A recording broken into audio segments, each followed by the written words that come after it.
आपण कुठपर्यंत आलो होतो? 126, 127,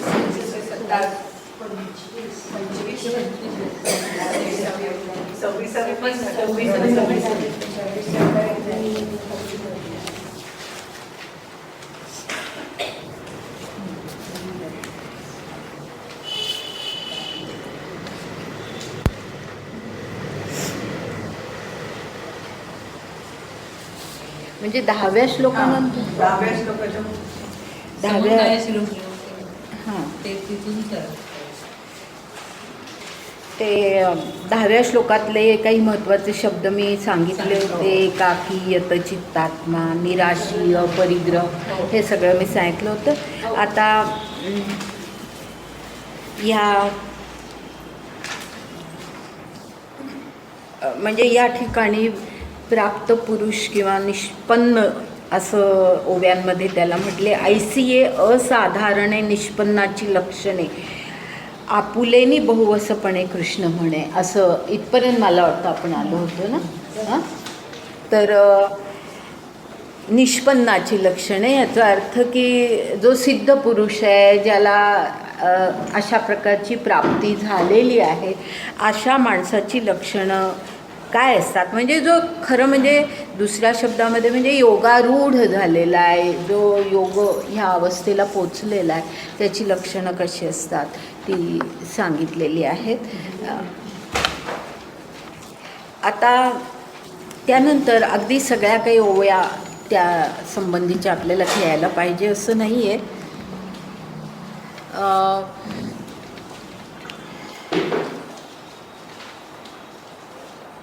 त्या आता एकदम 137वी जी ओवी आहे ना, तिथून आपण म्हणजे पाहूया. 137. देवकीया उदरी वाहिला, यशोदा सायासे पाळीला, की शेखी उपेगा गेला पांडवासी. हे कोणाला म्हटलेलं आहे की कृष्णाच्याबद्दल, भगवंताच्याबद्दल हे उद्गार काढलेले आहेत. की भगवंत म्हणजे या ठिकाणी भगवंताच्याबद्दल उद्गार काढताना खरं म्हणजे कल्पना अशी आहे की पांडवांचं भाग्य किती आहे हे ज्ञानेश्वर सांगतायत. आणि त्यांना हा भगवंत कसा लाभला आहे, कृष्ण कसा लाभला आहे, ते कसे इतके भाग्यवान आहेत, असा तो खरा अर्थ आहे. तर ते सांगताना काय म्हटलं आहे, देवकीया उदरी वाहिला, म्हणजे 9 महिने उदरामध्ये त्याला म्हणजे त्याचा भार वाहिला आहे, असा खरं त्याचा भार वाहिलेला देवकीनी. त्यानंतर यशोदा सायासे पाळीला, म्हणजे तिलासुद्धा कष्ट घ्यायला लागले, सायासाने तिने त्याला पाळलेलं आहे. आणि मग पुढे काय म्हटलं आहे की शेखी उपेगा गेला पांडवांशी. शेखी याचा अर्थ शेवटी, म्हणजे देवकीनी इतके कष्ट घेतले, यशोदेनी इतके कष्ट घेतले, आणि शेवटी तो उपयोगाला कोणाच्या गेला तर पांडवांच्या. आणि म्हणजे पांडवांचं भाग्य सांगतायत ते ह्याच्यामध्ये. आणि पुढे काय म्हटलं आहे आता शेखी उपेगा गेला पांडवासी, त्याला जोडूनच पुढचा विचार आहे. म्हणहुनी बहुदिवसा वोगळावा, का अवसरू करू पाहोनी विनवावा, हाही सोसू तया सदैवा पडेची ना. म्हणजे वोगळावा ह्याचा अर्थ की अगदी त्याची सेवा करावी. म्हणजे भगवंताची प्राप्ती करून घेण्यासाठी, कृष्णाची प्राप्ती करून घेण्यासाठी अगदी त्याची सेवा करणं, म्हणजे हा वोगळावा ह्या शब्दाचा अर्थ तो आहे की त्याची काही सेवा त्यांना करावी लागली नाही, तो शेवटी त्यांच्या उपयोगी गेला, त्यासाठी काही त्यांना सेवा करावी लागली नाही. आणि तसंच का अवसरू पाहोनी विनवावा, म्हणजे योग्य अवसर पाहून, योग्य वेळ पाहून त्याची खूप विनंती करावी, विनवणी करावी, असंही त्यांना करावं लागलं नाही. हे न करता हाही सोसू तया सदैव पडेची ना, म्हणजे एवढे सुद्धा कष्ट पांडवांना घ्यायला लागले नाहीत. म्हणजे हे न करता त्यांना प्राप्ती झाली, इतके ते पांडव भाग्यवान आहेत, असं पांडवांचं भाग्य इथे ज्ञानदेवांनी अशा शब्दामध्ये सांगितलेलं आहे. आता त्याच्या पुढे जे आहे, हे असो कथा सांगे वेगळी, हे शब्द आहेत श्रोत्यांचे. श्रोतेकर त्याच्या आधी पण तसं उल्लेख आहेत, मी सगळे घेतले नाही, तर त्यामुळे श्रोते म्हणाले की हो आता तू खूप सांगितलंस की पांडवांचं भाग्य किती आहे वगैरे वगैरे, आणि त्यांना कसा भगवंत मिळाला, हे सगळं आम्हाला कळलं. आता पुढे कथेकडे बोल, लवकर आता कथा सांग. म्हणजे त्यांना आता ते अधीर झालेत, पुढे काय झालं हे त्यांना जाणून घ्यायचं.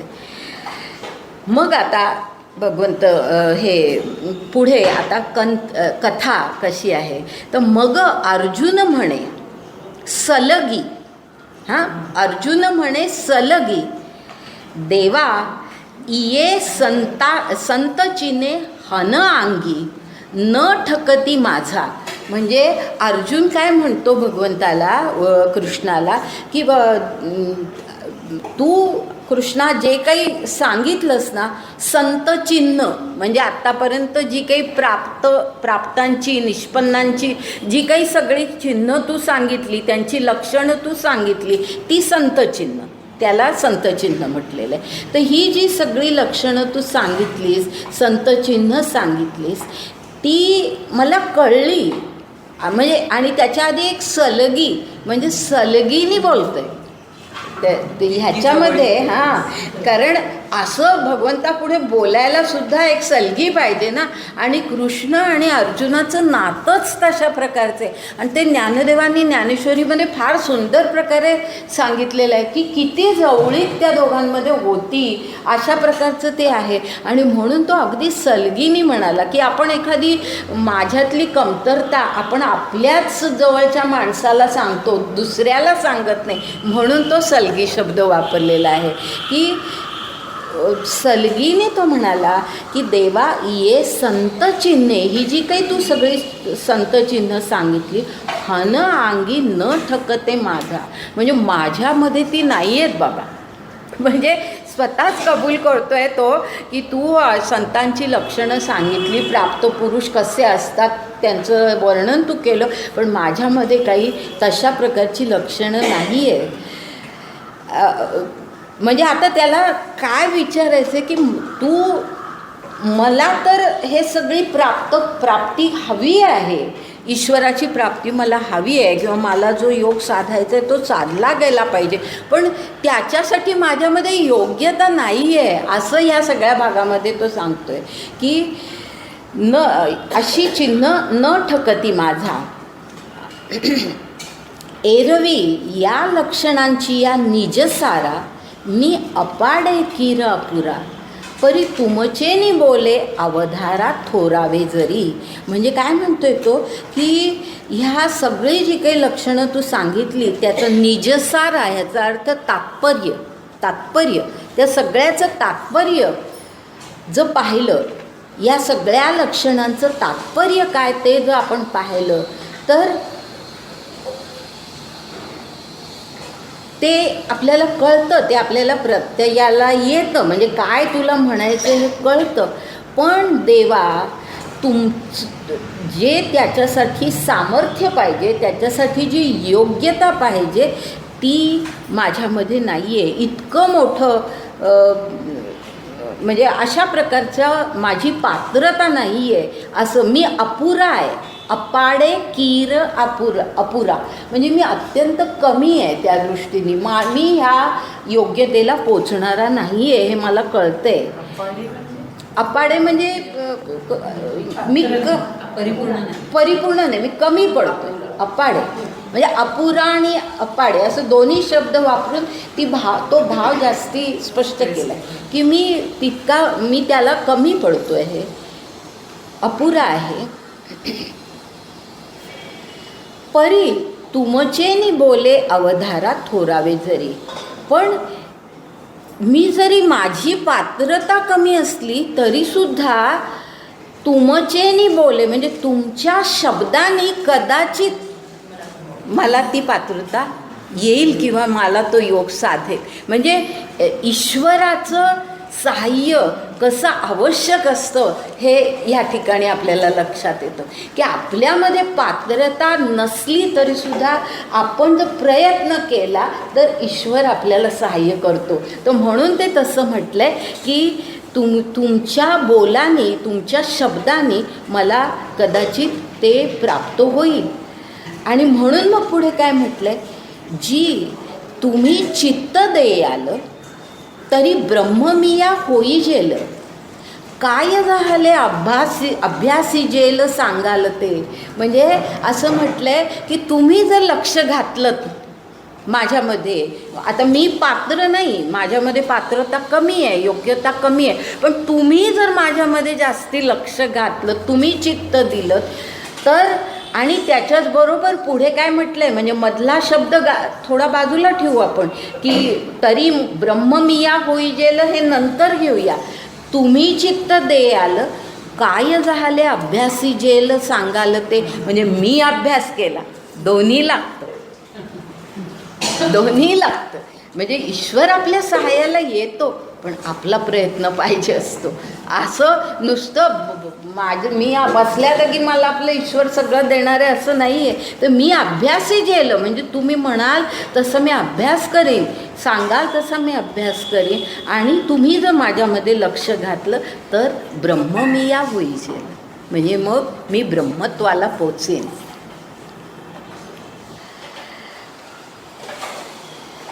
आता त्याच्यानंतर 143 ओवी पहा. मधल्या अगदी तेच आहे म्हणून थोडं गाळते. हां, तुम्ही वाचलं तरी तुमच्या सगळं लक्षात येईल. शब्दार्थ तिथे असतात ह्याच्यामध्ये. हे अंगे म्या होई जे का, येतुले गोसावी आपुलेपणे किजो का, तव हासोनी कृष्ण हो का करू म्हणती.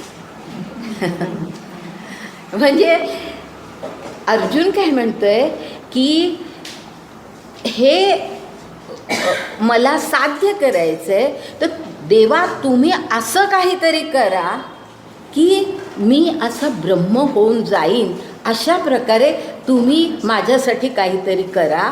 आणि पुढे काय म्हटलं, येतुले गोसावी आपुलेपणे किजो का, म्हणजे तुम्ही माझे गुरु आहात. गोसावी याचा अर्थ या ठिकाणी गुरु असा आहे.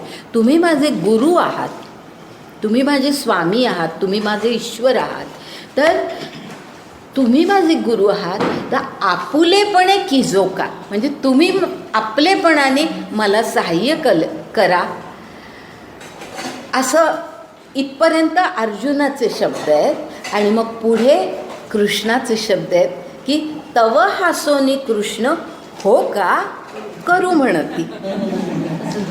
म्हणजे अशी तुझी इच्छा आहे का अर्जुना, ठीक आहे मी करतो, असं आहे ते. ठीक आहे मी करतो. आता त्याच्यानंतर मधलं थोडं गाळूया. आणि त्याच्या पुढे मी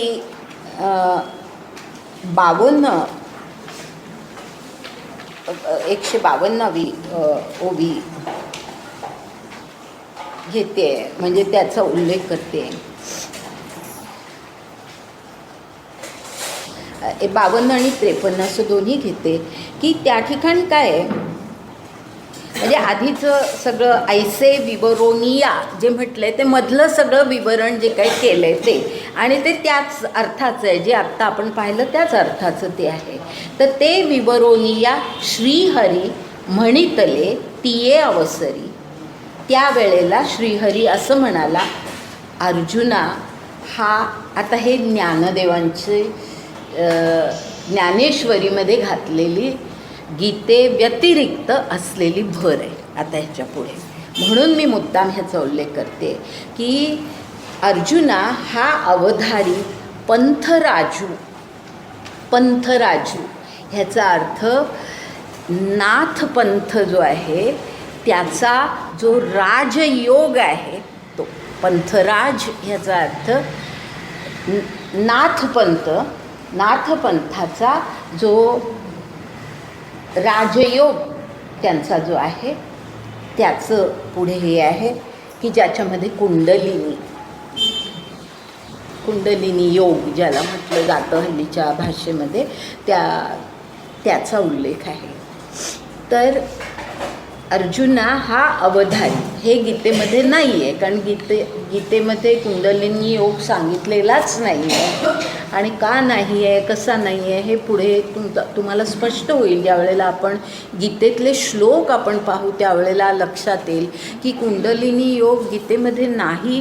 ज्ञानदेव त्या पंथाचे होते आणि त्या प्रकारची साधना त्यांनी केलेली होती आणि त्यामुळे त्यांच्यासमोर असलेल्या लोकांना नाथपंथ हा माहितीचा होता, तर त्यांना ती साधना त्यांनी सांगितली आहे आणि ती गीतेत नसलेली आहे, हे आपण लक्षात घ्यायचं.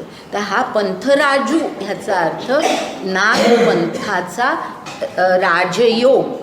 राजयोग, त्याला राजयोग असं म्हणतात. आणि तो कसा आहे तर त्या ठिकाणी काय म्हटलं आहे, प्रवृत्ती तरूचा बुडी दिसती निवृत्ती फळाची या कोडी. म्हणजे काय की प्रवृत्ती रूपी झाड, हां, आपल्यामध्ये सगळ्यांमध्ये मुद्दाम हे दोन शब्द कसे आणलेत पहा, प्रवृत्ती आणि निवृत्ती असे दोन्ही शब्द तिथे आणलेत. म्हणून मी मुद्दाम ती ओवी घेते की प्रवृत्ती तरूचा बुडी दिसती निवृत्ती फळाची या कोडी. म्हणजे जर आपण ह्या पंथाने गेलो, आपण ह्याचा अवलंब केला, तर काय होतं की आपला जो प्रवृत्तीरूपी तरू आहे, प्रवृत्तीरूपी तरू जो आहे म्हणजे झाड जे आहे, आपलं सगळं प्रवृत्ती असते आपल्यामध्ये, तर प्रवृत्तीरूपी जे काही झाड आहे त्याला काय होणार तर निवृत्ती फळाची या कोडी. म्हणजे कोडी ह्याचा अर्थ कोट्यावधी निवृत्तीची फळं लागतात. म्हणजे प्रवृत्ती जाऊन निवृत्ती निर्माण होईल. ते सांगताना असं म्हटलंय की ह्या तरूला इतकी कोट्यावधी निवृत्तीची फळं, म्हणजे अगदी फळांनी बहरेल, निवृत्ती ज्याला म्हणतात ती सगळी पूर्णतः साधेल, असा त्याचा साधा अर्थ आहे. जिये मार्गीचा कापडी महेशू आजुनी.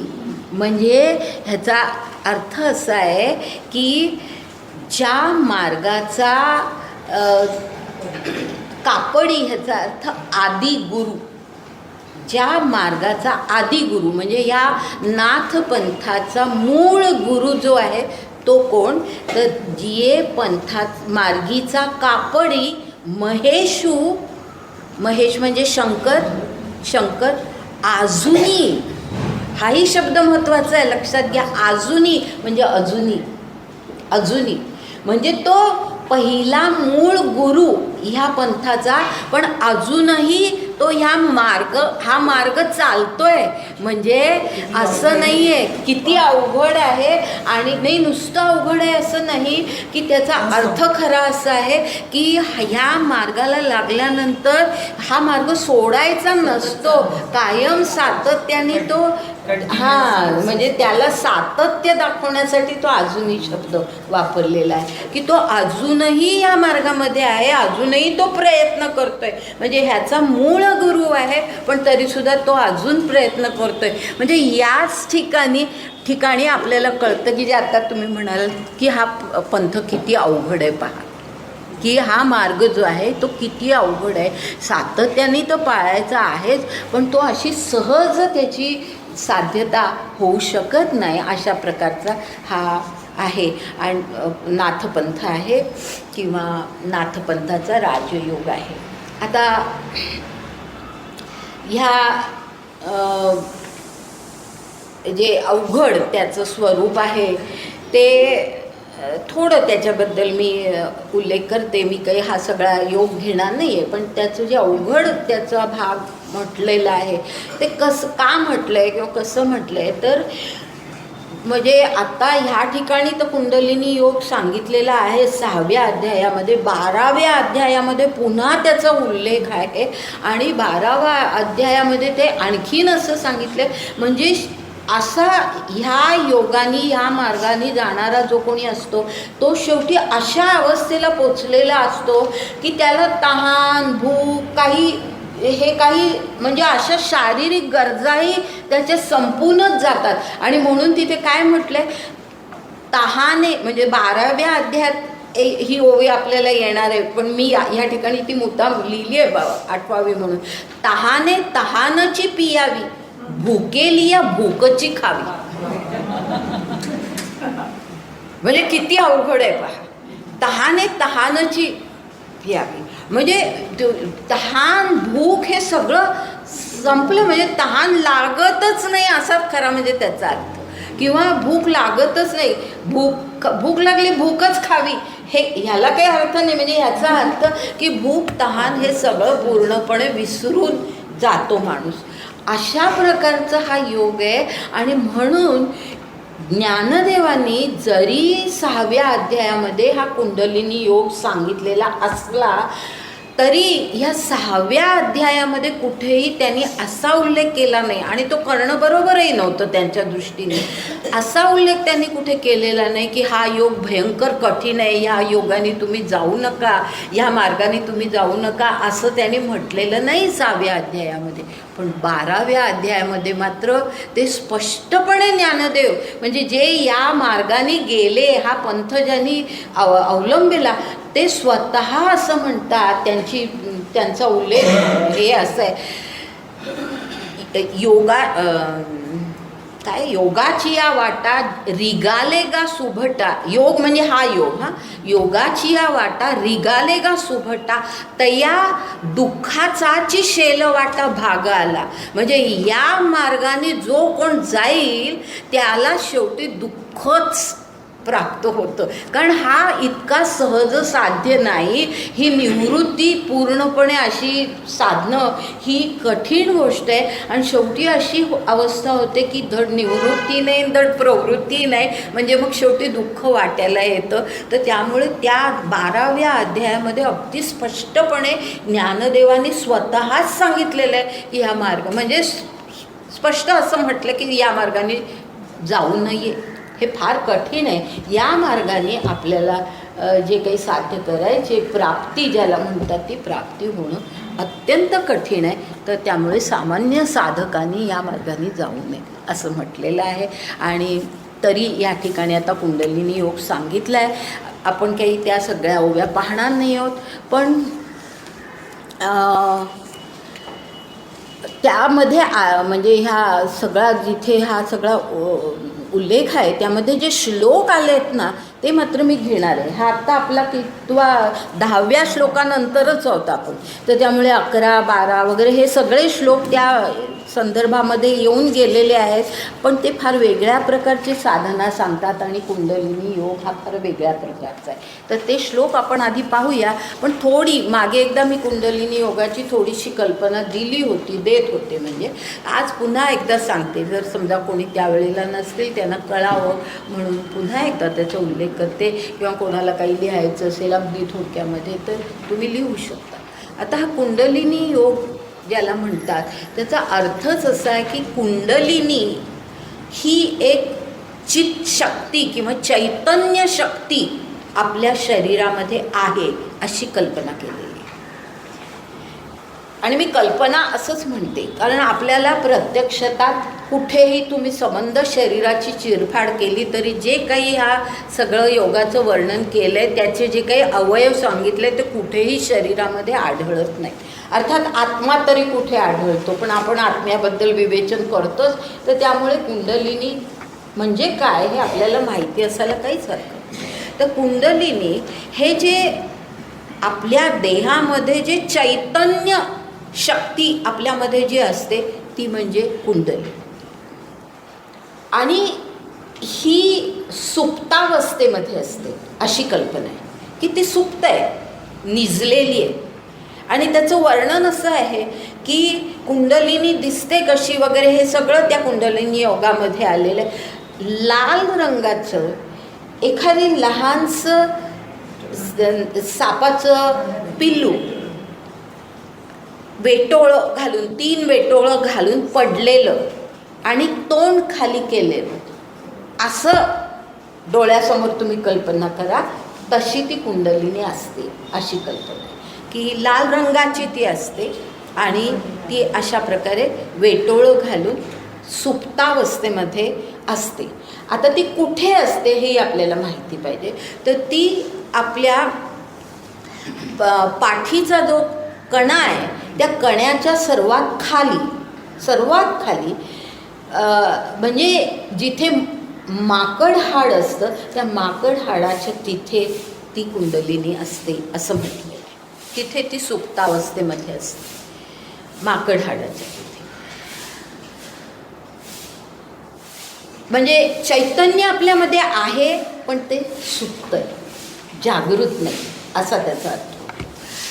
आता कुंडलिनी योग जो आहे त्याचा अर्थच असा की ही जी शक्ती आपल्यामध्ये आहे, जी शक्ती ती जागृत करतो आणि त्याच्यासाठी एक काही विशिष्ट असं शरीराला मनाला एक विशिष्ट वळण लावायचं असतं आणि निग्रह करायचा असतो आणि त्याने तो कुंडलिनी योग साधायचा असतो.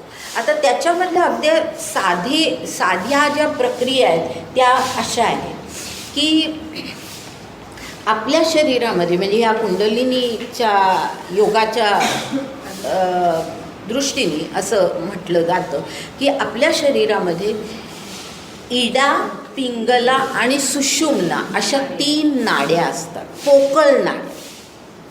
हे सुद्धा काहीही प्रत्यक्षात दिसत नाही, हे मानलेलं आहे, ह्याच्यावरती श्रद्धा असते. तर ह्या इडा, पिंगला आणि सुषुम्ना अशा या नाड्या म्हणजे डावी उजवी, पिंगला म्हणजे उजवी आणि सुषुम्ना ही मधली नाडी आणि त्या 3 पोकळ नाड्या असतात. आणि त्या 3 नाड्या पाठीच्या कण्याच्या लागून अशा वरपर्यंत आलेल्या असतात. म्हणजे अगदी खालपासून शेवटपासून पाठीचा कणा जिथे संपतो त्या तिथपासून ते वरपर्यंत म्हणजे ह्या आपल्या नाकपुड्यांपर्यंत त्या आलेल्या असतात. आणि म्हणून डाव्या नाकपुडीला सुद्धा इडा म्हणतात आणि उजव्या नाकपुडीला पिंगला म्हणतात, कारण त्या नाड्या तिथे आलेल्या असतात, त्या पोकळ नाड्या. आणि सुषुम्ना ही मधली नाडी. ते सुषुम्ना ही पाठीच्या अगदी कण्याच्या बरोबर लागून मध्येपर्यंत येते. आता आणि ह्या पोकळ नाड्या असतात. ह्या नाड्यांचा आणि ह्या कुंडलिनी योगाचा संबंध असा आहे की आपण म्हणजे ज्याला प्राणायाम असं म्हणतात त्या प्राणायामाला ह्या कुंडलिनी योगामध्ये महत्त्वाचं स्थान आहे. आणि प्राणायामामध्ये 3 मुख्य प्रक्रिया असतात, बरोबर आहे. पूरक म्हणजे श्वास आत घेणं, रेचक म्हणजे श्वास बाहेर सोडणं आणि कुंभक म्हणजे श्वास रोखून धरणं. आता ते कुंभकसुद्धा 2 प्रकारचं असतं. म्हणजे श्वास आत घेतल्यानंतर कुंभक करणं हा वेगळा, अंतःकुंभक म्हणतात त्याला. आणि श्वास बाहेर सोडल्यानंतर कुंभक असतं ते बहिर्कुंभक असतं. तर कुंभकाचे सुद्धा 2 प्रकार आहेत. पण हे जी 3 गोष्टी आहेत की पूरक, रेचक आणि कुंभक, हे जर अत्यंत शास्त्रीयदृष्ट्या योग्य अशा प्रकारे जर केलं गेलं आणि म्हणून ते शिकावं लागतं. केवळ वाचून आपल्याला ह्या गोष्टी करण्यासारख्या नाहीच आहे, हे शिकावं लागतं. ज्यांना त्याचं ज्ञान आहे त्यांच्याकडून हे ज्ञान घ्यायचं असतं. तर हे जर अगदी योग्य प्रकारे शास्त्राच्या दृष्टीने योग्य प्रकारे जर हे 3ही योग्य प्रकारे केलं तर हळूहळू कुंडलिनी जागृत व्हायला लागते असं म्हटलं. म्हणजे त्याचा आणि कुंडलिनीचा हा संबंध की आपला श्वासोश्वास कुंभक आणि कुंडलिनीची जागृती ह्याचा असा संबंध आहे. आता त्यामध्ये हे सगळं साधायलाही खूप काळ लागतो. ते केल्यानंतर ज्या वेळेला बरोबर हे सगळं आपल्याला साधायला लागतं आणि कुंडलिनी हळूहळू जागृत व्हायला लागते, त्यावेळेला ती कुंडलिनी म्हणजे ती चित शक्ती जी आपल्यामध्ये आहे, ती जागृत झालेली चित शक्ती, तिचं जे तेज आहे ती अत्यंत तेजपुंज आहे ही शक्ती, म्हणून ती लाल रंगाची आहे. तर अत्यंत तिचं जे तेज आहे, ती सुषुम्ना ही जी पोकळ नाडी आहे त्या सुषुम्नेमध्ये ती आपलं तेज सोडायला लागते. सुषुम्नेमध्ये ते तेज आपलं सोडायला लागते. ज्या वेळेला ते तेज बाहेर पडायला लागतं तिच्यातलं, त्यावेळेला त्याला लागून असलेलं जी नाडी ती म्हणजे सुषुम्ना, त्या सुषुम्नेमध्ये ते तेज यायला लागतं. आणि असं म्हणजे कुंडलिनी योग जे करतात त्यांनी असं म्हटलेलं आहे की असं ज्या वेळेला व्हायला लागतं, सुषुम्नेमध्ये हळूहळू ज्या वेळेला कुंडलिनीचं तेज यायला लागतं, त्यावेळेला ती पोकळ हे आहे, तर त्यामध्ये अशा प्रकारचे काही थोडे आवाज व्हायला लागतात, ज्याला आपण म्हणजे आपण कसं श्वासाचे काही हुंकार म्हणू किंवा काय अशा प्रकारचे काहीतरी आवाज व्हायला लागतात. त्याला खरं म्हणजे अनाहत नाद असं. अनाहत हा शब्द तुम्ही ऐकला असेल की आहत जो असतो तो काहीतरी दोन गोष्टी एकमेकांमुळे वाजल्यामुळे, आघात झाल्यामुळे झालेला नाद असतो तो वेगळा. आणि हा अनाहत म्हणजे काहीच एकमेकावर आपटलं नाही, केवळ ते तेज वर येतं आहे आणि ते तेज वर येताना जो काही आपोआप असा जो थोडा नाद होतो तो अनाहत नाद. आणि म्हणून असं म्हणतात की अनाहत नाद होणं आपल्यामध्ये म्हणजे आपल्यामध्ये चैतन्य जागृत होणं अशी, म्हणजे कारण ती कुंडलिनी आता जागृत व्हायला लागली असं. आणि असं ती कुंडलिनी जी आहे, ती जी मी म्हटलं पाठीच्या कण्याच्या अगदी शेवटी आहे, त्या ठिकाणी म्हणजे आपल्या शरीरामध्ये 7 चक्र कल्पिलेली आहे. आणि त्याच्यात अगदी शेवटी म्हणजे पाठीच्या कण्याच्या अगदी शेवटच्या भागाला माकड हाडाच्या तिथे मूलाधार चक्र असते आणि तिथूनच ती सुषुम्ना नाडी वरली येत असते. तर त्या सुषुम्नेमधनं ते जसं तेज वर यायला लागतं तसं आपोआपच ते मूलाधार चक्रातून वर येतं आणि असं करत करत त्याच्यावरती जी वरची 5 चक्र आहेत ती पार करत करत करत ते तेज शेवटी ह्या इथे माथ्यामध्ये सहस्रार चक्र आहे, त्या सहस्रार चक्रामध्ये ते कुंडलिनीचं तेज येतं. सहस्रार चक्र खालचं ते मूलाधार आणि अगदी वरती माथ्यावरती आपल्या असतं ते सहस्रार चक्र. नाही तेच म्हणजे काय आहे की आता काय हे वेगवेगळे शब्द का आलेत माहिती आहे का, प्रत्येक योगाच्या ह्या वेगळ्या कल्पना आहेत. आणि म्हणून मी नेहमी प्रत्येक वेळेला मी असे जेव्हा शब्द येतात त्यावेळेला मी खूप वेळेला असं सांगते की खूप शब्दामध्ये अडकू नका, त्याच्यातलं हे समजावून घ्या की काहींनी असा शब्द वापरला, काहींनी तो शब्द वापरला. आपल्याला फक्त ते सगळं कळलं पाहिजे, तर काय झालं हे कळलं पाहिजे. आता हे जे चक्र आहे त्याला आपल्या म्हणजे इतर ह्याच्याप्रमाणे जसं ही ह्याचं तेज वर येतं तसा म्हणजे जे आपण म्हणतो ना की आपण प्रयत्न केला, आपल्याकडून सगळी आत्मसाधना झाली की ईश्वरही आपल्याला त्याचं हे देतं. ते ईश्वराची जी कृपा आहे ना ती ह्या इथेच आपल्यावरती होत असते. आणि आपल्यामध्ये जो खरा आत्मप्रकाश जो निर्माण होतो तो ईश्वर आपल्याला त्याच्यासाठी सहाय्य करतो. पण तिथपर्यंत आपल्याला गेलं पाहिजे. आणि कुंडलिनी योगानुसार हे अशा प्रकारे जायचं की ती कुंडलिनीतलं तेज हे असं सगळ्या चक्रातून पार पडत पडत शेवटी ते माथ्यापर्यंत सहस्रार चक्रापर्यंत आलं पाहिजे. आणि मग काय होतं म्हणजे तिथे तेज येतं म्हणजे कुंडलिनी पूर्ण जागृत झाली. ह्याचा अर्थ की आपल्यातलं जे चैतन्य शक्ती आहे ती पूर्ण जागृत झाली. म्हणजे आपल्यातला जो ईश्वर आहे, आपला खरा जो आत्मा आहे तो आता जागृत झाला की जो आत्मा, जो ईश्वर, आपण ह्या अपरा प्रकृतीमध्ये गुंतलेलो असल्याने आपल्याला त्याचं विस्मरणच झालं आहे. तो पडद्याआडच गेलेला आहे. आपलं खरं स्वरूपही आपल्याला कळत नाही, आपल्याला ईश्वराचं स्वरूपही कळत नाही. पण हे सगळं आपल्याला ते ज्ञान झाल्यानंतर आपल्याला हे सगळ्या गोष्टी कळतात. ह्याचाच अर्थ की ज्या वेळेला कुंडलिनी जागृत होते त्यावेळेला आत्मज्ञान होतं. बरोबर आहे. आत्मा हे आपलं स्वरूप आहे. आत्मज्ञान ह्याचा अर्थच हा की आत्मा हे आपलं खरं स्वरूप आहे, ते आपल्याला कळतं. आपल्याला ब्रह्मज्ञान होतं, ईश्वराचं ज्ञान होतं. म्हणजे ईश्वर हा आपल्यातच आहे, आपणच ईश्वर आहोत. ईश्वर काही कुठे दुसरीकडे नाही हे आपल्याला कळतं. म्हणजे ईश्वराचं ज्ञान, आपल्या स्वतःचं ज्ञान, विश्व आणि आपण एकच आहोत हेही ज्ञान, म्हणजे तेही ज्ञान. सर्व प्रकारचं ज्याला ज्ञान असं म्हणतात ते सगळं ज्ञान आपल्याला प्राप्त होतं कुंडलिनीच्या जागृतीमुळे.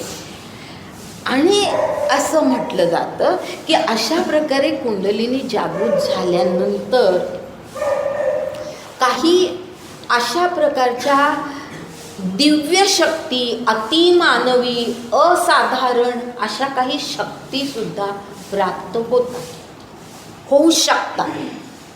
ज्याची कुंडलिनी खरी जागृत होते त्याच्यामध्ये अशा प्रकारच्या काही असाधारण, अतिमानवी, दिव्य शक्ती अशा काही त्याला प्राप्त होतात. म्हणजेच दुसऱ्या शब्दामध्ये त्याला काही सिद्धी प्राप्त.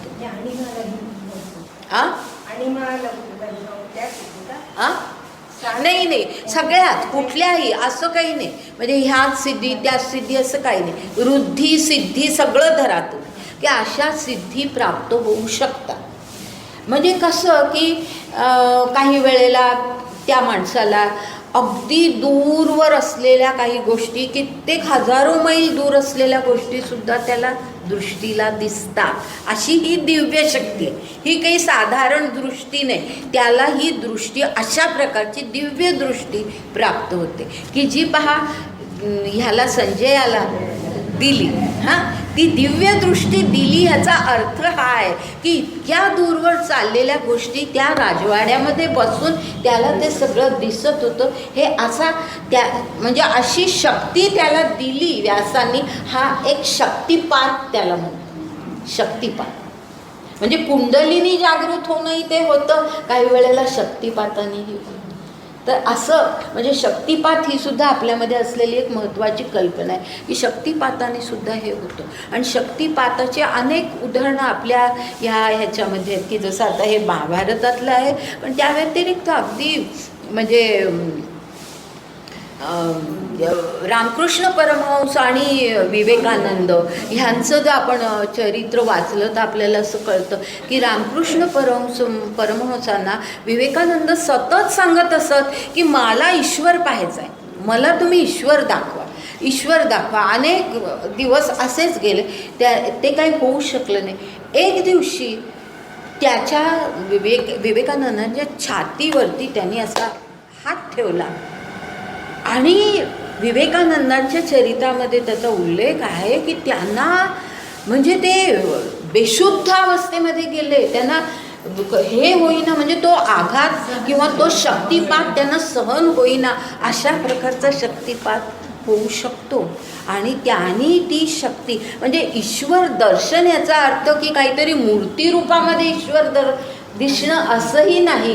ईश्वर दर्शन ह्याचा अर्थ की हे जे आपण आत्ता म्हटलं आत्मज्ञान, ब्रह्मज्ञान, ईश्वर ज्ञान, हे सगळं ईश्वर साक्षात्कार ज्याला आपण म्हणतो तो ईश्वर साक्षात्कार हा शक्तिपाताने सुद्धा होतो. आणि ह्या कुंडलिनी योगाने हा अशा प्रकारे होत असतो. तर अशा प्रकारच्या काही सिद्धी प्राप्त होऊ शकतात. दूरवरचं दिसणं, खूप दूरवरचं ऐकायला येणं वगैरे जे असाधारण आहे माणसाच्या दृष्टीने, अशा काही शक्ती प्राप्त होऊ शकतात. आणि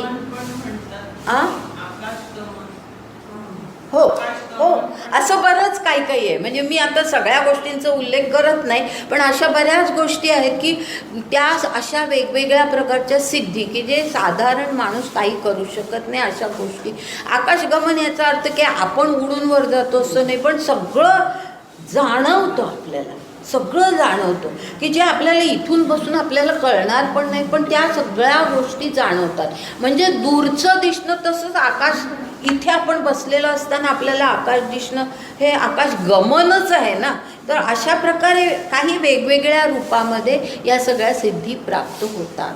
असं ह्या कुंडलिनी योगाचं हे आहे की त्या म्हणजे कुंडलिनी योग केल्यानंतर ती कुंडलिनी जागृत होते आणि त्याच्यामुळे अशा प्रकारच्या काही सिद्धी प्राप्त होतात. आता कृष्णाने अर्जुनाला त्या हृदयीची त्या हृदयी घातली. ते शेवटी ते आपण शेवटी बोलू 18व्या अध्याय.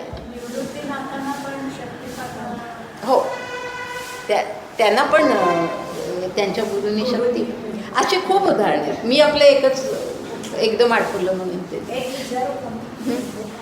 कुंडलिनीच्या त्या नाड्या माकड हाडाजवळ असतात आणि माकड हाडाला जर फ्रॅक्चर झालं तर त्या नाड्या धक्का बसतो का?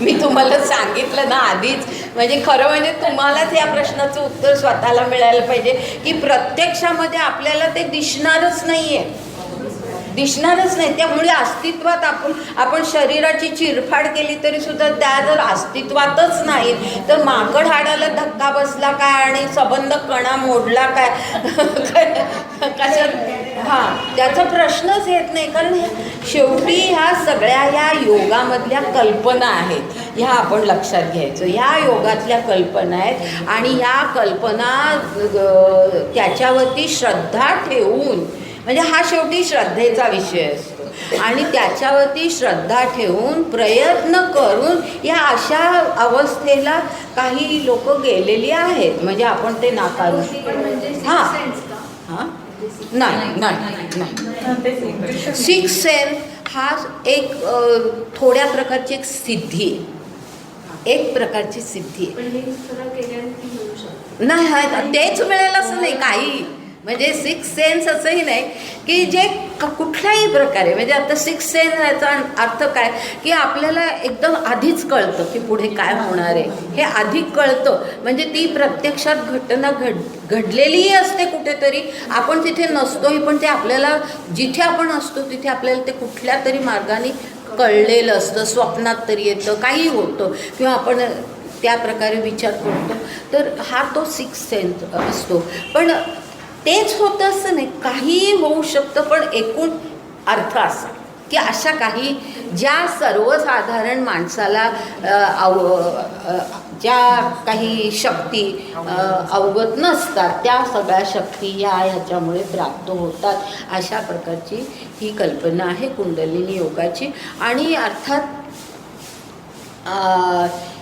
ह्या कुंडलिनी योगाच्या बाबतीमध्ये आणखीही एका गोष्टीचा उल्लेख करते की आपल्या भारतीय संस्कृतीमध्ये किंवा आपल्या सगळ्या अध्यात्मामध्ये, तत्त्वज्ञानामध्ये योगशास्त्र हे खरं म्हणजे फार प्राचीन काळापासून अस्तित्वामध्ये, म्हणजे उपनिषदांच्याही आधी योगशास्त्र अस्तित्वामध्ये आहे. पण त्या कुठल्याही ह्याच्यामध्ये, म्हणजे त्या काळातले कुठलेही जे काही ग्रंथ उपलब्ध होतात त्या कुठल्याही ग्रंथामध्ये, कुठल्याही उपनिषदामध्ये एवढंच काय तर पातंजलीचा जो काही योग म्हटलं जातो तोही राजयोगच आहे. पतंजलीचा जो योग आहे तो राजयोगच आहे. पण पतंजलीच्या योगामध्ये सुद्धा कुंडलिनीचा उल्लेख नाही आहे, हे लक्षात घ्या. म्हणजे पतंजलीचा योग हा फार पूर्वीच्या काळचा आहे, पण त्याच्यातही त्याचा उल्लेख नाही. उपनिषदांमध्येही त्याचा उल्लेख नाही, त्याच्या पूर्वीच्या ग्रंथांमध्येही उल्लेख नाही. योगशास्त्र होतं पण कुंडलिनी योग हा त्याच्यामध्ये सांगितलेला नाही. कुंडलिनी या शब्दाचा उल्लेखच कुठे ह्या ग्रंथांमध्ये नाही. आणि अर्थात नाही, काय आहे माहिती आहे का, पातंजल योगामध्ये टेक्निक आहे आणि एक प्रकारची त्याला, म्हणूनच मी म्हटले की कुंडलिनी हा शब्द वापरलेला, कुंडलिनी हा शब्द वापरलेला नाही आहे. एक प्रकारची अशी शक्ती जागृत होते. जर तो पातंजल योग केल्यानंतर तुम्हाला असाधारण काही शक्ती प्राप्त होते असा उल्लेख आहे. पण त्याला कुंडलिनी असं म्हटलेलं नाही. म्हणूनच मी मुद्दाम तो शब्द सांगते की तो शब्द पूर्वी कुठेही आलेला नाही आणि गीतेमध्येही कुंडलिनी हा शब्द नाही. कुंडलिनी योग सांगितलेला नाही गीतेमध्ये. आणि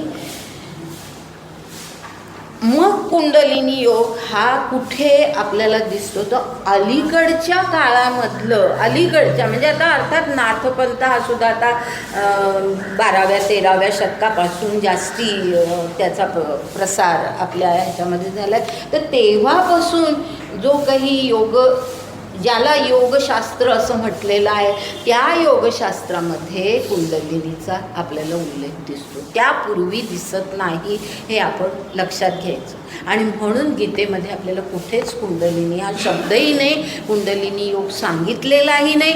एवढंच नाही तर ज्या वेळेला आता आपण गीतेतले श्लोक पाहू त्यावेळेला तुमच्या लक्षात येईल की कुंडलिनी योग का सांगितला नाही हे सुद्धा आपल्याला त्या श्लोकांचा अर्थ ज्या वेळेला लक्षात येईल ना, खरा समजेल अर्थ, त्यावेळेला आपल्याला लक्षात येईल की का कुंडलिनी योग सांगितलेला नाही. अगदी थोडक्यात सांगायचं म्हणजे कुंडलिनी योग ही एक प्रकारची सिद्धी प्राप्त होणं, बरोबर आहे की अशी शक्ती, काहीतरी अतिमानवी दिव्य शक्ती प्राप्त होणं. आणि गीतेनुसार लक्षात घ्या, आपण श्लोक पाहणारच आहोत, पण गीतेनुसार कधीही अशा सिद्धी तुम्ही प्राप्त करा ही कल्पना गीतेमध्ये नाही आहे. गीता कुठेही म्हणत नाही की तुम्ही अशा प्रकारच्या सिद्धी प्राप्त करा आणि त्यांचा असा उपयोग करा, असं गीतेमध्ये म्हटलेलं नाही आहे. आणि त्यामुळे अर्थातच मग कुंडलिनी योग हा ह्या गीतेतल्या श्लोकांच्या पेक्षा वेगळा आहे. आणि त्यामुळे सुद्धा मी ह्याचं फार विवेचन करत नाही. अर्थात त्याचं कारण मी आधी एकदा सांगितलं की एक पूर्णतः ती शारीरिक प्रक्रिया आहे आणि ती त्या प्रकारे करणं, ते नुसतं काही वाचून आणि इथले श्लोक पाहून काही ते कळण्यासारखं नाही आहे. कित्येक वेळेला कुंडलिनी जागृत आम्ही करतो वगैरे असं काही सांगणारी लोक असतात. हे इतकं सहज साध्य नाही आहे. तर अशा ह्या आणि स्वतः ज्ञानदेव पुढे म्हणतातच की ह्या मार्गाने जाऊ नये, म्हणजे त्याचाही आपण विचार करावा. आणि त्यामुळे मी हा कुंडलिनी योग काय आहे एवढं मी तुम्हाला यामध्ये फक्त एक ज्ञानेश्वरीने चंद्रामृताच्या तळ्याचा उल्लेख आहे की चंद्रामृताचं तळं समजलं आहे की ते कुठे असतं आणि ते हलवून त्यातलं ते पडत असतं. सहस्रार चक्र, हां, म्हणजे त्याचा तो ते हे सगळे उल्लेख ज्ञानेश्वरीमध्ये तुम्हाला दिसणारच. हां, की कसं होतं. म्हणून मी मगाशी सांगितलं ना की जसं आपली ही कुंडलिनी जागृत होऊन ते तेज ह्या इथपर्यंत पोचतं, तसं वरूनही ते तेज पोचतं. तसं हे कुठल्याही ह्याच्यातून म्हणजे बाहेरून म्हणजे ते ह्याचं इवन म्हणजे ध्यान करतात ना, मेडिटेशन करतात ना, त्याच्यात सुद्धा असं खरं म्हणजे अशी कल्पना आहे. पहा, मेडिटेशन आपण कधी साध्य चांगलं करू शकतो तर ज्या वेळेला आपण म्हणजे मी त्याच्यावरही मी पुढे श्लोक सांगताना मी थोडंसं बोलणार आहे ध्यानावरती. पण आता मी फक्त एवढंच सांगते की आपण काही वेळेला मेडिटेट करण्यासाठी कुठल्या तरी देवाची मूर्ती, एखादं स्वस्तिकासारखं चिन्ह, नाही तर कुठला तरी मंत्र किंवा काहीतरी असं आपण डोळ्यासमोर कल्पना करतो आणि आपण तिथे आपले विचार सगळे केंद्रित करण्याचा प्रयत्न करणं, म्हणजे मग ध्यान लागतं वगैरे असं म्हटलं जातं. पण म्हणजे त्याचा उल्लेख मी नंतर पुढे करेन. पण हे जे आहे ना आता चंद्रा म्हणजे ते तळं वगैरे असं जे म्हटलं ना, तर त्याचाही अर्थ असा होतो की ही शक्ती कुठेतरी आहे आणि ती शक्ती शक्ती वरून ती अशी आपल्यापर्यंत पोचत असते आणि ती शक्ती आपण ग्रहण करण्यासाठी आपण आपल्या ओपन ठेवलं पाहिजे. आपण आपलं हे आणि म्हणून ते सहस्रार चक्र जे आहे ते केवळ ह्याच तेजानेच नाही तर त्या वरच्या सुद्धा त्याला ते तेज प्राप्त होतं. आपली त्याला तयारी पाहिजे. आपलं काय असतं की आपण तिथपर्यंत पोचतच नाही. आपण सगळे दारं आपली बंदच करून टाकतो आणि त्यामुळे हे सगळं साध्य होत नाही. तर ज्ञानेश्वरीमध्ये असे खूप वेगवेगळ्या स्वरूपामध्ये त्याचे उल्लेख केले आहेत. तुम्ही ह्या मधल्या सगळ्या ओव्या ज्या मी गाळणार आहे कुठपासून कुठपर्यंत बऱ्याच ओव्या गाळणार आहे. तुम्ही तुमच्या वाचा आणि तुम्ही ते शक्तिपात हा शब्द फार वेगळ्या अर्थाने वापरतो. आणि दीक्षा आहे ना, ही दीक्षा आहे ना वेगळी शक्तिपात. हो आहे ना. शक्तिपात शब्द वापरतो. नाही ते अलीकडच्या काळामध्ये त्याचा फार फरक वापरतो. हा, शक्तिपात. ते काय झालंय की अलीकडच्या काळामध्ये सगळ्या मूळ कल्पनांना जास्ती व्यावहारिक स्वरूप आलेलं आहे की शक्तिपात आम्ही करतो, कुंडलिनी आम्ही जागृत करतो. इतक्या फार चुकीच्या म्हणजे त्या शब्दांचे मूळ अर्थच आपण बाजूला ठेवून असे काहीतरी घ्यायला लागलेलो आहोत. तर त्यामुळे त्या ह्याच्यामध्ये आपण आता नाही जायचं हे लक्षात घ्या की आपण आणि त्याच्यासाठी गीतेतले श्लोक आपण पाहणार आहोत. श्लोक पाहणारच आहोत सगळे. फक्त 11वा श्लोक आपण पाहू. पण मी 11, 12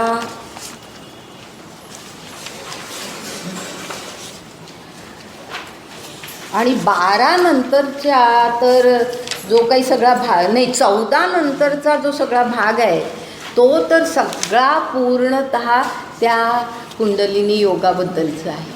तर त्यामुळे 14व्या श्लोकानंतर पहा मी किती ओव्या गाळणार आहे त्यातल्या, कारण तो कुंडलिनी योग आपण घेणार नाही म्हणून. तर 211 पासून ते 327 पर्यंत एवढ्या ओव्या फक्त त्याच्याबद्दल आहेत. 211 पासून ते 327 पर्यंतच्या ओव्या फक्त त्याच्याबद्दल आहेत. आणि तुम्हाला जर फार अगदी त्याची उत्कुंठ म्हणजे ते अगदी जाणून घ्यायचं असेल तर तुम्ही स्वतः वाचून त्याचं हे बघा. पण वाचून कळण्यासारखा तो भाग नाही आहे. खूप त्याच्यामध्ये शारीरिक प्रक्रिया आहेत आणि त्याच्यामध्ये आपण थोडं दुर्लक्ष करू शकतो. आणि ते का करतो आहे ते सुद्धा आता तुम्हाला नंतर स्पष्ट होईल. आता 11वा जो श्लोक आहे ना तो फक्त मी आत्ता घेते आणि मग मी थांबते. 11वा श्लोक आहे तो अशा प्रकारचा आहे की आता ही जी साधना सांगितली आहे की साधना कशी करायची ती म्हणजे योगाची साधना करताना काय काय करायचं ते सांगताना पहिल्यांदा आसन कसं असावं ह्याविषयीचा उल्लेख आहे. योगाची साधना करताना आपलं आसन कसं असावं याबद्दलचा उल्लेख ह्या 11व्या श्लोकामध्ये आहे. आणि तो असा आहे की शुचौ देशे प्रतिष्ठाप्य स्थिरम आसन आत्मानम. म्हणजे या ठिकाणी काय म्हटलं आहे की अत्यंत पवित्र देश याचा अर्थ ठिकाण, पवित्र स्थानी, अत्यंत पवित्र स्थान. आणि पवित्र का तर आपल्याला कुठल्याही प्रकारच्या ज्या अपरा प्रकृतीतल्या सगळ्या गोष्टींमध्ये आपण नाहीतरी गुंतलेलो असतो त्याच्यापासून तर आपल्याला दूर व्हायचं आहे म्हणून पवित्र स्थान. ह्याचा अर्थ अगदी तुम्ही कुठल्या तरी तीर्थक्षेत्राला जाऊन बसलं पाहिजे असं नाही.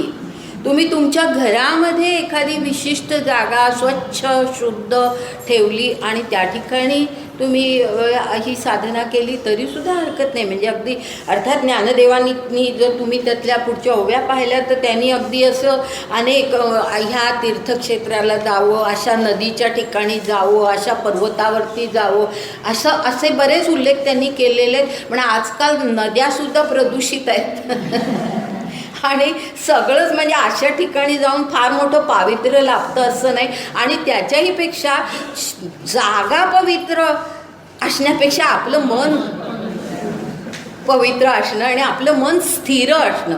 पवित्र आपल्याला करायचं आहे, पण त्याच्यासाठी आधी ते स्थिर असायला पाहिजे की आपण कशासाठी हे करतोय ह्याची पूर्ण त्याच्याबद्दलची एक श्रद्धा, आणि त्याच्यातून मग ते पुढे सगळी साधना योग्य प्रकारे होऊ शकते. आणि म्हणून तो शुचौदेशे असं म्हटलं आहे, म्हणजे शुद्ध पवित्र अशा ठिकाणी प्रतिष्ठाप्य म्हणजे तिथे बसायचं, तिथे हे करायचं, स्थापना आपली स्वतःला स्थापित करायचं. आणि कसं स्थिर आसनम म्हणजे ते आसनसुद्धा स्थिर असलं पाहिजे, ते असं डगमगणारं असू नये, कारण मग आपलं मन एकाग्र होणार नाही. ती साधना कशासाठी करायची? आपलं मन एकाग्र करण्यासाठी, ते ध्यान आपल्याला लागण्यासाठी ती साधना आहे. जर आपलं आसनच मुळी डळमळीत असेल तर आपलं लक्ष सगळं तिथे जाईल की आपण पडतोय की काय, असं सगळं होईल. तर त्यामुळे स्थिर आसन आहे आणि अशा ठिकाणी आत्मना म्हणजे आपल्या स्वतःला बसवायचं, अशा ठिकाणी आपल्या स्वतःला बसवायचं. आणि ते कसं असलं पाहिजे तर नाती उच्छित्तम म्हणजे फार उंच नको, कारण मग कुठेतरी मनामध्ये आपण पडणार नाही ना अशी, म्हणजे सगळे हे विचार, सगळ्या प्रकारचं भय आणि सगळ्या प्रकारच्या आपल्या शरीराबद्दलच्या आपल्या ज्या काही कल्पना असतात ते सगळ्या दूर गेल्या पाहिजेत. म्हणून ते फार उच्च ठिकाणी नसावं, फार नीच ठिकाणी नसावं. हां, फार नीच अगदी, कारण का नीच याचा अर्थ काही वेळेला अशा प्रकारे साधना करायला लोक जमीन खणून त्याच्या आत वगैरे बसतात. ते सुद्धा या ठिकाणी असं म्हटलं की त्याची पण गरज नाही किंवा तसं करू नये. काही वेळेला त्या मातीमध्ये किंवा त्या ठिकाणी असणारी जी अशुद्धता आहे ती तुमच्यावरती प्रभाव करते. तर त्यामुळे त्याच्यापासूनही आपण दूर राहावं, म्हणून ते अतिनीच असू नये. असं सगळ्या दृष्टीने आपण एकाग्र होण्यासाठी ह्या सगळ्या गोष्टी आहेत. आणि मग त्यानंतर पुढे म्हटलं आहे चैलाजीन पुषोत्तरम म्हणजे साधना करण्यासाठी आपण कुठल्या आसनावर कसं बसायचं आहे तर कुश ह्याचा अर्थ गवत, गवत गवत गवत सर्वात खाली गवत घालायचं, सर्वात खाली गवत घालायचं. अर्थात हा गीतेचा काळ आहे, तोही आपण लक्षात घ्यायचा. आज आपल्याला या सगळ्या गोष्टी अशा सहज उपलब्ध नसतात, पण त्या गीतेच्या काळामधला हा उल्लेख आहे की सर्वात खाली जमिनीवरती आधी गवत पसरायचं, मग त्याच्यावरती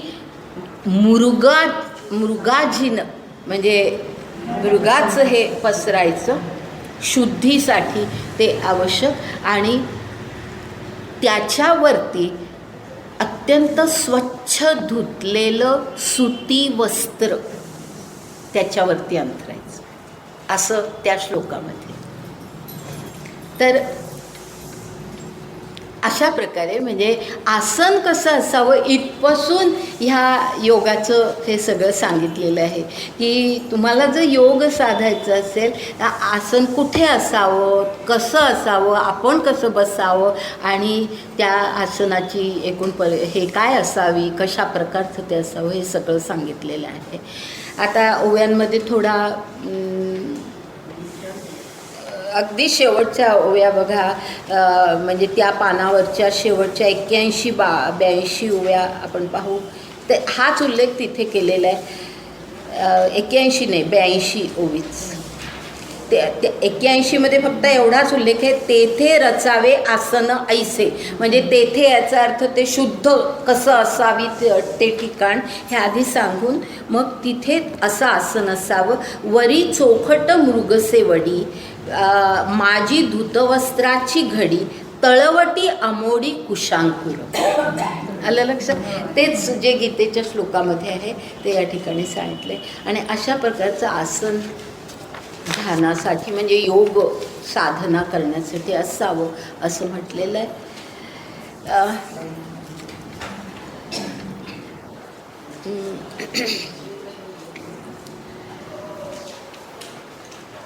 आता पुढचा 12वा जो श्लोक आहे ते थोडा अर्थ सांगते आणि आज मी फक्त थांबते. म्हणजे 12 आणि 13, 14 नाही 14चा उल्लेख जास्ती करायला पाहिजे. 12चा फक्त अर्थ सांगते. तत्रैकाग्रम मनकृत्वा म्हणजे त्या ठिकाणी आपण आपलं मन एकाग्र करायचं. यतचित्तेंद्रिय क्रिया. हां, आता पहा या ठिकाणी मन आणि चित्त हा एक फार महत्त्वाचा भाग लक्षात घ्या बरं का. मन म्हटलंय आणि चित्तही म्हटलंय. या दोन्ही शब्द आलेले आहेत या पहिल्या भागामध्ये श्लोकाच्या. साधारणपणे आपण मन आणि चित्त हे एकाच अर्थाने वापरतो, हो की नाही? सर्वसाधारणपणे मन आणि चित्तातला फरक आपण करत नाही किंवा आपल्याला माहिती नसतो. आणि म्हणून थोडासा ह्याच्यामध्ये फरक काय आहे हे आपण जाणून घ्यायचं आहे ह्या ठिकाणी. की आता हा जो श्लोकातला भाग आहे त्याच्यामध्ये असं म्हटलं आहे की मन एकाग्र करायचं आणि चित्तावरती नियंत्रण करायचं. हां, मन एकाग्र करायचं आणि चित्तावरती नियंत्रण करायचं. अर्थात हे दोन वेगळं आहे हे गृहीतच धरलेलं आहे की मन एकाग्र करायचं आणि चित्तावरती नियंत्रण करायचं. आता मग हे समजण्यासाठी आपल्याला ह्याच्यातला फरक माहिती असायला पाहिजे की मन आणि चित्तामध्ये फरक काय आहे. मन हे जे असतं हे आपल्या ज्या सगळ्या हवं नको, रागद्वेष हे शब्द आता तुम्हाला माहिती आहे. तर हवं नको त्याचा साधा अर्थ म्हणजे हवं नको, नंतर संकल्प विकल्प हे सगळे मनामध्ये असतात. ह्या सगळ्या गोष्टी आपल्या मनाच्या असतात की मला हे हवं आहे, हे मला मिळालं पाहिजे, हे सगळं मनामध्ये असतं. किंवा हे मला नको म्हणजे नको. आता अर्जुन म्हणतोय की मी युद्ध करणार नाही, हे त्याचं मन म्हणतं. हां, म्हणजे मन ह्या गोष्टी सांगतं काय हवं आहे काय नको. आणि चित्त जे असतं ते चित्त चिंतन करतं. म्हणून ते चित्त जे असतं ते चिंतन करतं. आता चिंतन कशाचं करतं मी आज फक्त एवढाच अर्थ सांगते आणि मी थांबते. खूप सुंदर आणि खूप महत्त्वाचा अर्थ आहे लक्षात घ्या की चित्त चिंतन करतं. आणि चिंतन करतं कशाचं करतं तर ज्या गोष्टी आपल्या स्मरणात असतात त्याचं चिंतन चालू असतं. अर्थात भूतकाळातल्या आधी घडून गेलेल्या भूतकाळातल्या त्याचं चिंतन आपल्या मनामध्ये. अगदी भूतकाळ याचा अर्थ फार पूर्वी नाही, आत्ता ह्या क्षणापूर्वी असं ह्या माणसाने माझ्याशी असं वर्तन केलं हे कुठेतरी आत स्मरणामध्ये गेलेलं असतं. आणि त्याचं चिंतन जे करतं ते चित्त करतं. विचार मनातले ते चित्त. नाही, ऐकून घ्या. आता हा सगळा शब्द मी सांगितलं ना की लक्षात येईल काय ह्याचा अर्थ. की अशा प्रकारे चिंतन आणि नुसतं हवं नको ह्याच्यामध्ये फरक आहे, बरोबर आहे. आता आणखी थोड्या वेगळ्या शब्दामध्ये सांगायचं म्हणजे आपण असं म्हणू शकतो की मन जे असतं मन ते बहिर्मन असतं. बघा आता मी दोन वेगळे पुन्हा शब्द सांगते. मन जे असतं ते बहिर्मन असतं. आणि हे आपल्याला चांगलं समजणं खूप आवश्यक आहे कारण ध्यान किंवा मेडिटेशन ह्याच्या संदर्भामध्ये हे सगळं आपल्याला नीट कळलं पाहिजे. म्हणून मी सांगते की मन जे असतं ते बहिर्मन असतं आणि चित्त जे असतं ते अंतर्मन असतं. अंतर्मन अंतर्मन आणि बहिर्मन. आणि अंतर्मनाला खरा म्हणजे हा शब्द तुम्हाला माहितीच आहे म्हणून सांगते की ज्याला आपण म्हणतो subconscious mind. Subconscious mind, subconscious mind हे माहिती आहे बहुतेकांना, सगळ्यांना माहिती आहे की आत कुठेतरी आपल्या आतमध्ये कुठेतरी ते पोचलेलं असतं की जे अगदी आत्ता मला ते आठवणार नाही, पण मी झोपायला गेल्यानंतर मला त्याची आठवण होईल. म्हणजे ते आत कुठेतरी आपल्या राहिलेलं असतं. ते अंतर्मन, ते चित्त की ज्याच्यामध्ये स्मरण आपण करत असतो. आणि ते सबकॉन्शियस माइंड ज्याला इंग्लिशमध्ये म्हणतात, ते खरं म्हणजे चित्त, सबकॉन्शियस माइंड. आणि हे सबकॉन्शियस माइंड जे असतं ते इतकं म्हणजे एक अडगळीची खोली म्हणा. सगळी अडगळ आपण जशी भरतो की हे नको चला त्या खोलीत टाकलं, हे नको त्या खोलीत टाकलं, म्हणजे आत्ता नको आहे आपल्याला, चला आपल्याला विसरायची ही गोष्ट, पण ती आपण आतमध्ये आपल्या सबकॉन्शियस माइंडमध्ये घालून टाकलेली असते. आपल्याला जाणवतही नाही की आपल्याला वाटतं आपण ते विसरून गेले, पण ते आत कुठेतरी असतं. ते सबकॉन्शियस माइंड. आणि मग हा जो फरक आहे ना त्यातला की हे सबकॉन्शियस माइंड ज्याच्यामध्ये नको त्या गोष्टींचं स्मरण आपण करत राहतो, ह्याचा मेडिटेशन किंवा ध्यानाशी कसा संबंध आहे बघा. की हां, आणि तेव्हा काय येतं ह्याचंही आपण स्पष्टीकरण करूया. की नेहमी आपल्याला असं आढळतं की दोन गोष्टी अशा बघा की आपण पत्ते खेळतोय किंवा आपण काहीतरी अगदी एखाद्या कामामध्ये व्यग्र आहोत किंवा आपण एखादं नाटक, सिनेमा पाहतोय, एखादं पुस्तक अगदी रमून गेलं आहे ते पुस्तक वाचण्यामध्ये. त्यावेळेला आपल्याला ह्या कुठल्या तरी अडगळीतल्या सगळ्या चिंता आठवतसुद्धा नाही. हां, आठवत नाही आपल्याला. त्यावेळेला स्मरण होतं. स्मरण कधी होतं? ज्या वेळेला आपण ध्यान करायला बसतो, ज्या वेळेला आपण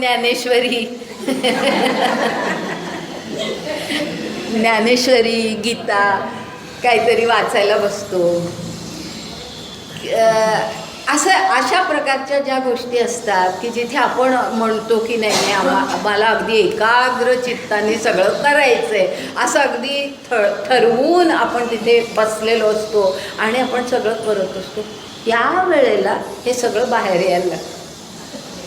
मग हे काय येतं बाहेर? ह्याचं कारण असं आहे की म्हणजे ह्या एरवी होत नाहीत ह्या आठवणी आपल्याला त्यावेळेला का होतात? याचं कारण असं आहे की जे आपलं बहिर्मन असतं ना त्याला काही कामच नसतं त्यावेळेला. लक्षात घ्या की पूजापाठ करायला बसले, काहीतरी ज्ञानेश्वरीचं पारायण करायला बसले किंवा काही ध्यान करायला बसले, ते आपल्याला काही मोठं मनाने काही करायचं नसतं. आपलं चाललं आहे अशा काहीतरी गोष्टी, म्हणजे मन आपलं काही त्याच्यामध्ये गुंतलेलं नसतं. बरोबर आहे. पत्ते खेळताना, नाटक बघताना, पुस्तक वाचताना आपलं मन गुंतलेलं असतं, म्हणजे बहिर्मन काम करत असतं आणि त्यामुळे अंतर्मन शांत असतं.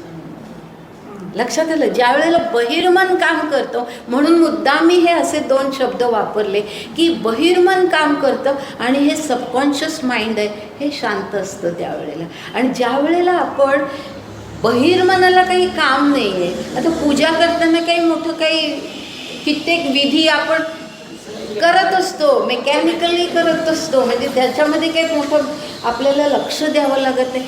त्यावेळेला मग आपल्या ह्या स्मरणामध्ये असलेल्या सबकॉन्शियस माइंडमध्ये असलेल्या गोष्टी बाहेर पडायला लागतात आणि म्हणून मग ध्यान करताना, मेडिटेशन करताना हे नको ते विचार येतात.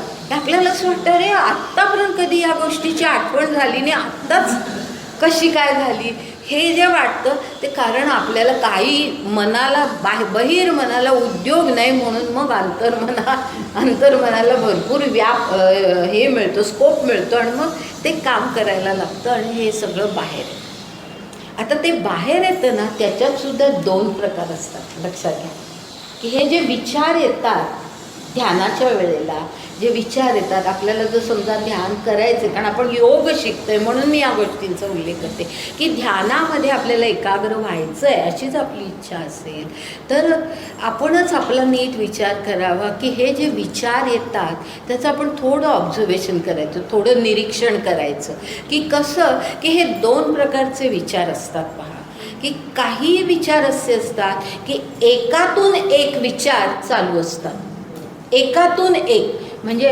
हां हे असं झालं, मग तो मला असं म्हणाला, मग मी त्याला असं म्हटलं, म्हणजे हे एकातून एक विचार चालू असतात. म्हणजे विचारांची साखळी, ही विचारांची साखळी असते.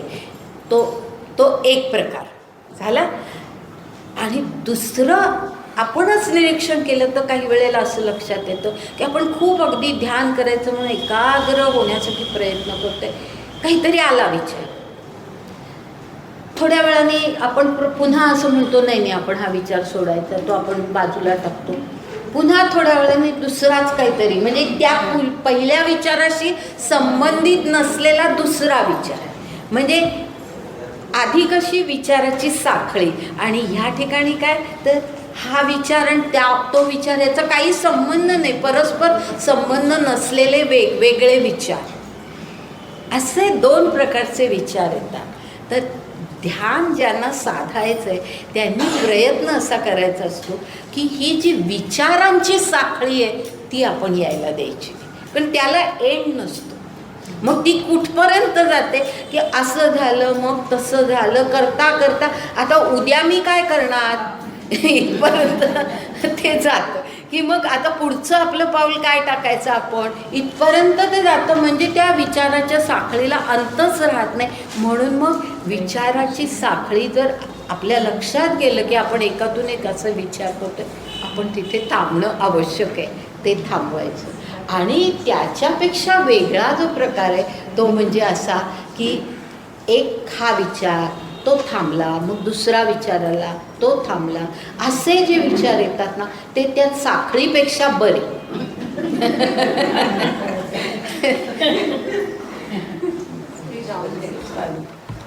साखळीपेक्षा बरे, पण कसे बरे किंवा का बरे तर त्या 2 विचारामध्ये संबंध नाही आणि त्यामुळे त्याच्यामध्ये थोडी एक गॅप असते, थोडं अंतर असतं.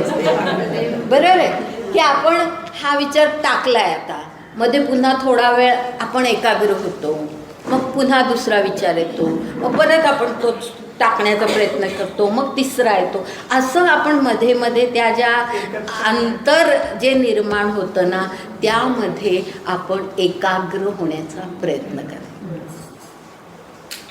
म्हणजे तिथे आपल्याला एकाग्रता जास्ती साधू शकते, जी विचारांच्या साखळीमध्ये साधू शकत नाही ती तिथे साधू शकते. म्हणून ध्यान जर साधायचं असेल तर हा असा मार्ग हा खूप चांगल्या प्रकारचा असतो. आणि म्हणून हा इथे जो चित्त आणि मन ह्याच्यामध्ये जो फरक केला आहे तो आपल्याला लक्षात घ्यायला पाहिजे की चित्त जे असतं ते स्मरणामध्ये असलेल्या गोष्टी बाहेर पडत असतात आणि मन असतं ते बाह्य गोष्टींशी संबंधित असतं. आणि तर आपण ध्यान करायचं ठरवलं तर ह्या अशा प्रकारे साधं चला. दोन्ही खूप छान सांगितलं. दोन्ही कुंडलिनी आणि हे मन आणि चित्त खूप छान सांगितलं. मला खूपच चांगलं होतं.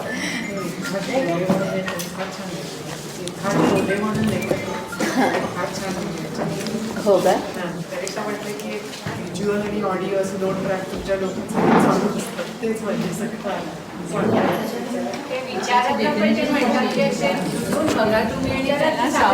आपण त्याच्या